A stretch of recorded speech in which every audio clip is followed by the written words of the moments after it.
손자병법 시계편. 손자가 말했다. 용병이란 나라의 중대한 일입니다. 생사의 문제며 흥망의 길이어서 신중히 살피지 않을 수 없습니다.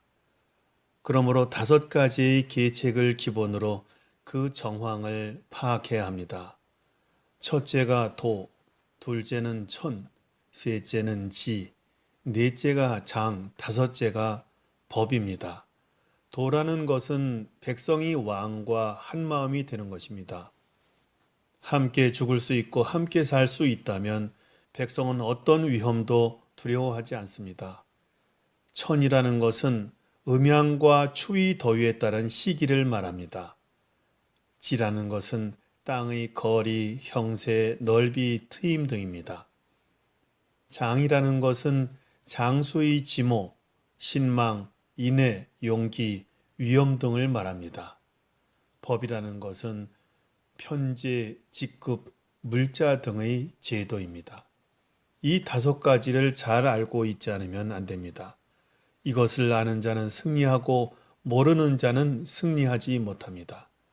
그런 까닭에 이 5가지로 그 정황을 탐색하면 다음과 같습니다. 군주는 누가 더 정치를 잘하는가? 장수는 누가 더 유능한가? 천시와 지리는 어느 편이 유리한가?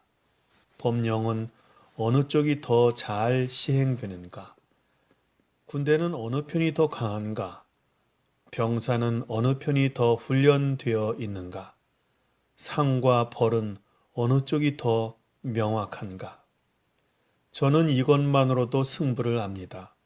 저희 이런 전략을 사용해서 용병하면 반드시 이길 것이므로 저는 남아있겠습니다. 만약 저희 병법을 따르지 않고 용병하면 분명히 질 테니 저는 떠나겠습니다. 제 병법이 유리해서 따른다면 곧 전세가 형성되어 전장에서 도움이 될 겁니다. 전세는 유리함에 따라 조정되는 것입니다. 용병이란 적을 속이는 일입니다. 능력이 있으면서도 없는 것처럼 하고 전술을 사용하면서 안 하는 것처럼 합니다. 근처를 노리면서 먼 곳을 보는 것처럼 하고 먼 곳을 노리면서 근처를 보는 것처럼 합니다. 적에게 이로운 것처럼 해서 유인하고 혼란스럽게 해놓고 격파합니다. 적군이 건실하면 대비하고 강하면 충돌을 피합니다. 적을 성나게 해서 소란하게 만들고 저자세를 보여서 교만하게 합니다. 안정을 취하고 있으면 힘들게 만들고 적이 친한 것과는 이간을 시킵니다. 적의 무방비한 곳을 공격하고 적이 예상 못한 곳을 노려야 합니다. 이것이 용병에서의 승리 전략이며 사전에 전달되면 안 됩니다. 전쟁 전에 본부에서 승산을 계산해야 승산이 많습니다. 전쟁 전 계산에서 승리할 수 없으면 승산이 적습니다. 승산이 많으면 승리하고 승산이 적으면 패배합니다. 하물며 승산이 없는 경우이겠습니까? 저는 이것으로 보아 승부를 알 수 있습니다. 작전편. 손자가 말했다. 군대의 운용 기준은 경형마차 1,000대, 중형마차 1,000대, 갑옷 병사 10만, 천리길의 식량 수송, 안팎의 비용으로 책사, 사신 접대비, 악여와 오칠 등 마차 보수 비용, 마차와 갑옷에 쓰이는 비용 등 하루에 1,000금이 소비됩니다. 이를 파악한 뒤에 10만의 군사를 출발시킵니다. 전쟁을 할 때 승리가 지속되면 병사가 둔해지고 예기가 꺾여 적의 성을 공격해도 전력이 약합니다. 군대가 전선에서 오래되면 국가 재정이 고갈됩니다. 병사가 둔해지고 예기가 꺾이며 전력이 소진되고 국고가 고갈되면 다른 제후국이 이 틈을 노려 침략할 것입니다. 아무리 지모 있는 자라도 뒷일을 수습할 수 없게 됩니다.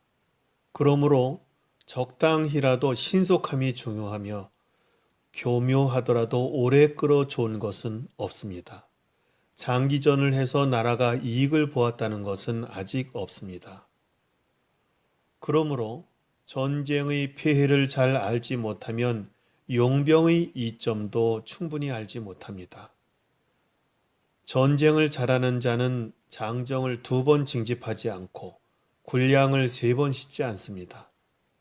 적국에 진입하여 군용 물자를 취합니다. 그래서 군대에는 양식이 넉넉합니다. 국가의 빈곤은 먼 전장에 보내는 물자 때문입니다. 멀리 수송함으로 백성이 가난해집니다. 군대의 근방은 물가가 폭등합니다. 물가가 오르면 백성의 재산이 고갈됩니다.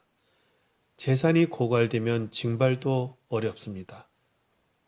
병력이 약화되고 재물은 소진되며 중원의 가문들이 텅 비게 되고 백성들은 수입의 열의 7이 줄어듭니다. 나라의 재정을 보면 수레는 파괴되고 말은 피로하며 갑옷과 투구, 화살과 활, 각종 창과 큰 방패, 대형 마차 등도 열의 6이 소진됩니다. 그러므로 현명한 장군은 적국에서 빼앗습니다. 적의 곡식 1가마니는 우리가 보낼 20가마니에 해당하며 적의 사료 1석은 우리가 보낼 20석과 맞먹습니다. 적을 죽이게 하려면 분노하게 해야 합니다. 적의 것을 빼앗게 하려면 포상으로 격려해야 합니다. 전차 전투에서 적의 전차를 10대 이상 노획하면 먼저 노획한 자에게 상을 주고 그 전차의 깃발을 바꿔달아 아군 전차에 섞어 병사를 태웁니다.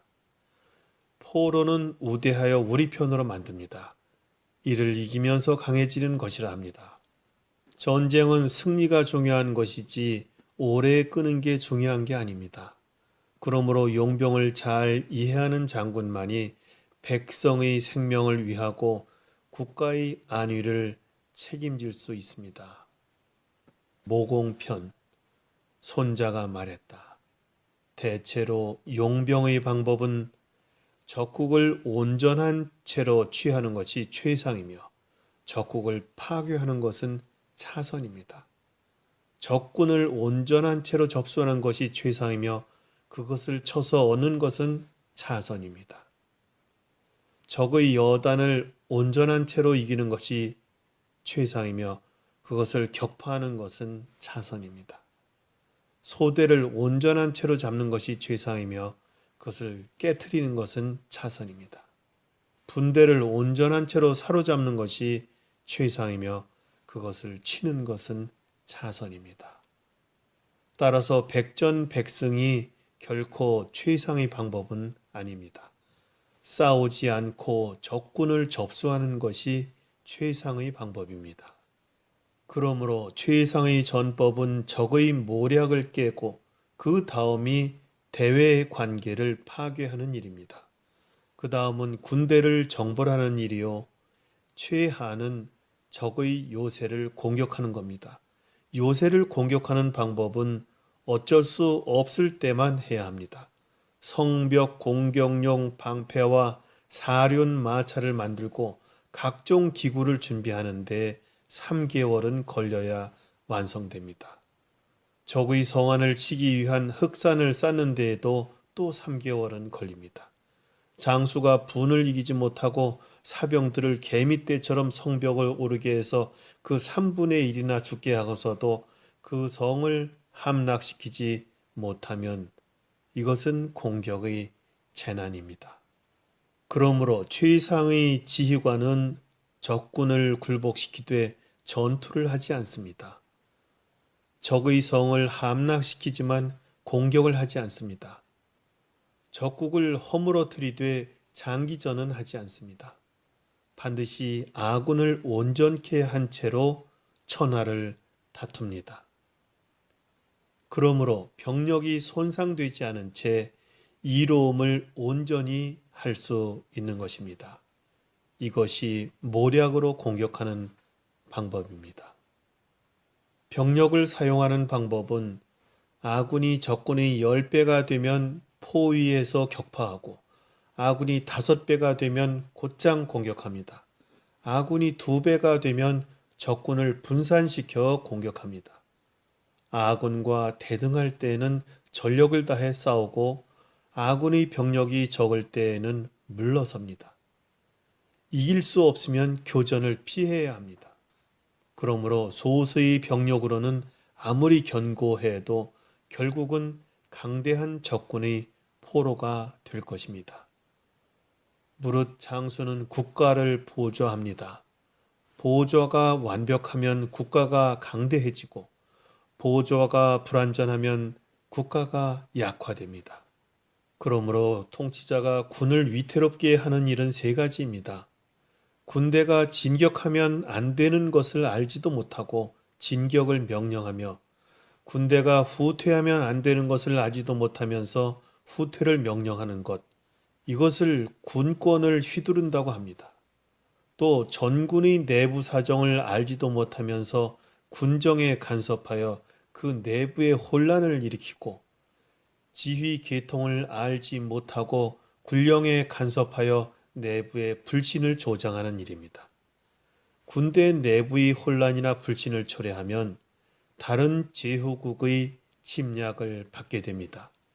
이것을 아군을 흔들어 적군이 승리하게 한다고 합니다. 승리를 판단하는 데에는 5가지가 있습니다. 싸워도 되는 경우와 싸우면 안 되는 경우를 아는 자는 승리한다. 많은 병력과 적은 병력의 사용법을 아는 자는 승리한다. 상하 장졸의 마음이 같으면 승리한다. 준비를 한 채 준비되지 않은 적을 상대하면 승리한다. 장수가 유능한 데다가 왕이 그를 간섭하지 않으면 이긴다. 이 5가지가 승리를 예측할 수 있는 방법입니다. 그러므로 상대편 상황과 우리 편의 상황을 잘 알면 100번 싸워도 위태롭지 않습니다. 상대편의 상황을 모르고 우리 편 상황만 알면 한 번은 승리하고 한 번은 패배합니다. 상대편과 우리 편의 상황을 전혀 알지 못하면 전쟁을 벌일 때마다 위태롭습니다.